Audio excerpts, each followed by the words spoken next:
ito yung ating recipe for tonight's dinner. Request ni Bossy. Minced pork, water chestnuts, at saka fermented vegetables. Yan. Sweet po to, hindi siya yung salty. Dalawang klase po to, sweet and salt. Pero yung binili ko, yung sweet.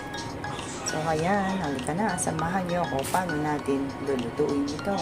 Ayan, ang gagawin natin dito sa ating milk ay pagkasa natin siyang mag-ulit. Yung water chestnut. Pagkasa muna natin siya. Saka natin siya gagawin. After natin mabalatan yung ating water chestnut. And then, itong ating choy, malinis na rin siya. Ang gagawin natin, i-chop natin silang dalawa.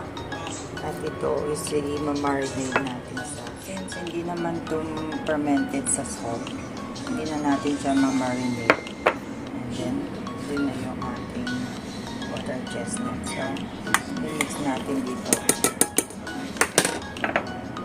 Kasama yung ating pork.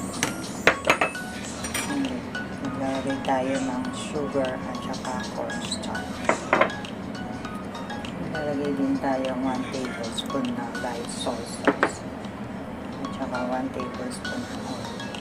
And then, i-mix lang natin ito until na mag-sticky yung ating mixture. Ga-add din pala tayo ng 1 tablespoon na water. Para pag na-steam na natin siya, hindi siya masyadong dry. After 5 minutes na natin siyang na-mix ang ating ingredients. Ayan. Dapat ganito siya mga pwede. Kung sticky na siya. Wala siyang lumalabas na dito. After natin siyang ma-mix mga friends, kaya transfer natin siya sa steaming plate. And then, ang gagawin natin, hindi natin siya talagang flat sa ating steamer plate. Gagawin para pag maluto na siya, hindi siya tinitigas na pressure. I-rest muna natin siya ng 20 minutes bago natin siya. Mga friends, luto na siya. Ang gagawin natin ito, nalagyan natin siya ng spoon.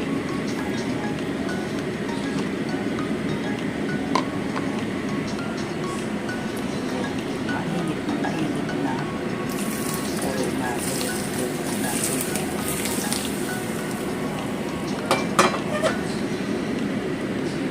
matabang siya mga friends, hindi kayo maglagay ng salt.